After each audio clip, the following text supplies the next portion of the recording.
Students, welcome to the next session and next part of Trade to Territory, and this will be the part 2. Here we will discuss about Battle of Buxar and the rest of the content. So after the defeat at Plassey, Sirajuddaula was assassinated and Mir Zafar was made the Nawab. Now Sirajuddaula was defeated in the Battle of Plassey. So Mir Zafar was made the Nawab.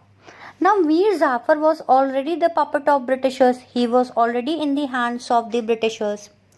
Now what happened in 1764? The Battle of Buxar was fought between the Britishers and Mir Qasim, when Mir Qasim denied the privileges given to the Britishers. Now Mir Qasim abolished the trade duty for everyone and transferred his capital from Murshidabad to Munger. Okay, but this was against the interest of British and they declared the war. Now in this battle, Mir Qasim, the Nawab of Bengal, and Shajuddaula, the Nawab of Awadh, and Shah Alam, the Mughal king, fought against British, and British forces were held by Hector Munro. Now Major Hector Munro, he has already defeated, and so that is why the Mir Qasim, who was the Nawab Bengal, and this Sirajuddaula, he was now declared as the Nawab of Awadh. Okay. Now in this battle, British became victorious and then they decided to control the territory by their own. Now in 1765, Mughal Emperor appointed the company as the Diwan of the provinces of Bengal, and they also got the Diwani rights of Bihar as well as Odisha also. Okay, Bihar and Odisha both. This was still Battle of Buxar. Now let's start the Carnatic War, and it was the first war, Carnatic War, that happened 2 years. It was till 1746 to 1748. Now what was the main things that happened? The first point was that the British captured French ships and Pondicherry was at threat. And second point is that French led by Duplessis attacked Fort St. George in Madras. And now the the Carnatic War happened in 1746 and 1748, just before the Battle of Buxar and Battle of Plassey, because firstly the British were ruling and the East India Company, and because of the money, so much things were actually at that time, and the Indians were so much agitated. So that is why no result came in the hands of the Indians. Now, the Second Carnatic War, it happened from 1749 to 1754, till 5 years.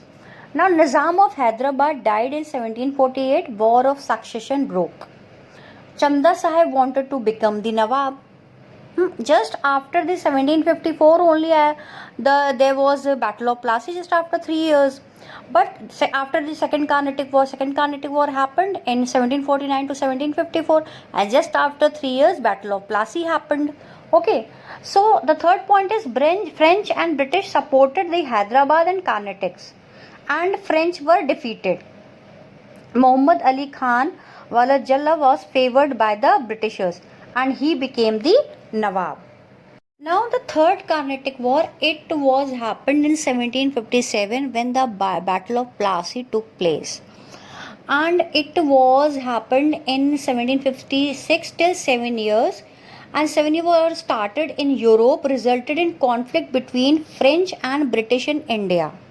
Okay, why this happened? Because Britishers was helped by the France people, and because of those Britishers only, they have taken a big loan, and they were so much in loss, and France was actually facing so many of problems. So there was a conflict. Now, second point, British captured Chandler Nagar and French settlement in 1757. Now the British commander Sir Iroquois defeated French under Count de Lalle at Battle of Wandiwash in 1760. But the Pondicherry fell into the hands of British in 1761.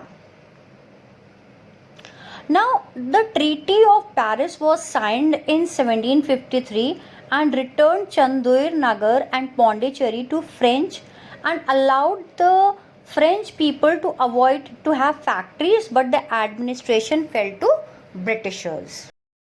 Now, the three Carnatic wars we have already discussed. Now, Anglo-Carnatic War. What is that? One of the first trading centers set up by the French was in Pondicherry. Now, the second it is situated in Tamil Nadu. A lot of wars were fought between the British, the French, and the independent rulers. These wars were confined to the areas dominated by the Nizam of Hyderabad. And so these wars are also known as Carnatic Wars.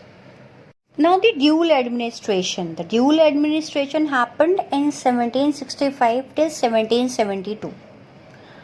Now the administration was divided between the company and the Nawab of Bengal as well as the Bihar. For Nizamat functions, which are the police and judiciary, the British gave the additional responsibility of Deputy Nazim to Muhammad Raza Khan.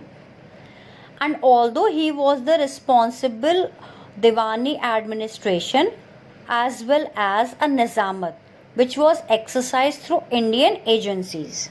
Then Anglo-Maratha conflict, it happened between 1775 to 1880. The third battle of Panipat, Marathas were defeated. Now Peshwa Balaji Bajirao died on 23rd June 1761. His son Madhav Rao became the Peshwa. He recovered the power and prestige of Maratha, which was lost in third battle of Panipat, and he passed away in 1772. British fought 3 wars and crushed their powers. Now Anglo-Mysore Wars. Hyder Ali and Tipu Sultan were the rulers of Mysore. They defended Britishers. Now 4 wars were fought between the Britishers and Mysore and were known as Anglo-Mysore War. And these were the years 1767 till 69, then 80 to 84, then 90 to 92, and then 1799. What happened in 1799? It was the 4th Anglo-Mysore War. Tipu Sultan was defeated by the Britishers. And Tipu Sultan died defending his capital at Seringamapatnam. Now you must have heard in history the word doctrine of lapse. What is that? Under the reign of Lord Dalhousie, they adopted the policy of lapse. What is that? According to this policy, the rulers who does not have any legal heir could not pass on their property to the adopter's son. And it was actually, we can take the example of Rani Lakshmi Bai. Alright, Rani Lakshmi Bai was not having her son, he was not blooded son. She was actually adopted that son. So that is where. Then after doctrine of lapse, subsidiary alliance, it was by Lord Wellesley. The ruler was provided with military security and a British company's resident was kept in the court. Now Indian king should pay amount towards cost of residence. The ruler should not negotiate with other ruler. Then the points now, the cities named like Hyderabad, Mysore, Peshwa, Bhosle, Sindhya, Udaipur, Jodhpur and Jaipur. Then the direct annexation. The Nawab of Oudh had many heirs and could not be brought under doctrine of lapse.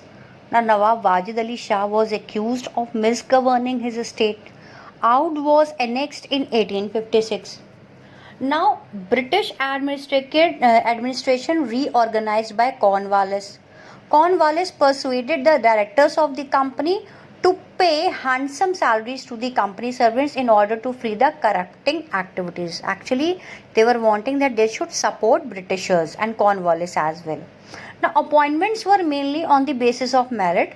His major reform was the separation on the 3 branches of services: commercial, judicial and revenue. The reorganization of the civil and criminal courts as well as district judges were also appointed. So the last we can say the explanation and the last highlighted points, I can say the overview of the whole chapter is that Aurangzeb was the most powerful Mughal ruler and he died in 1707. 1600 the East India Company came. How they started trading in Bengal in 1651. Then what were the problems, how trade led to the battles, why the battle of Plassey took place, then what were the things which were not happening in the favor of the India. Robert Clive and Mir Zafar, they fought the battle of Plassey. Then the company's officials become the Nawabs. Then company rule expanded. Why the battle of Buxar took place.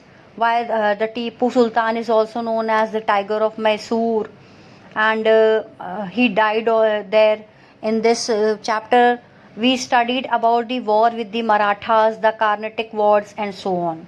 The doctrine of lapse and subsidiary alliance with the new administrations, and so on. So this is what we studied in this whole chapter. So what is the conclusion? The conclusion is that the East India Company was transferred from a trading company to a territorial colonial power. In the early 19th century, new steam technology arrived. By 1857, the company came to exercise direct rule over about 63% of the territory and 78% of the population of the Indian subcontinent. I hope the points are clear to you. I hope you guys have understood the chapter. And please take care, be home, be safe. The chapter is finished. I hope you guys have understood. Thank you.